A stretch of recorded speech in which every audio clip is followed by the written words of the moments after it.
वंचित बहुजन आघाडीच्या वतीने औरंगाबाद येथील आरएसएसच्या कार्यालयावर दिनांक 24 ऑक्टोबर रोजी मोर्चा काढण्याचं जाहीर करण्यात आलं आहे। त्यानंतर पोलीस प्रशासनाने वंचित बहुजन आघाडीला विनंती केली की मोर्चाचं ठिकाण हे आरएसएसचं कार्यालय न ठेवता जिल्हाधिकारी कार्यालय ठेवावं।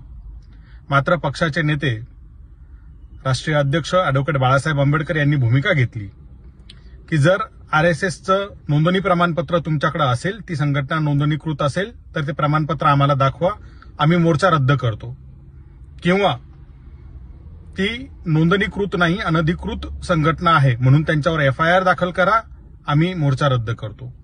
पण या दोनपैकी कुठलीही गोष्ट जर तुम्ही करणार नसाल तर वंचित बहुजन आघाडी ही मोर्चा काढण्यावर ठाम आहे।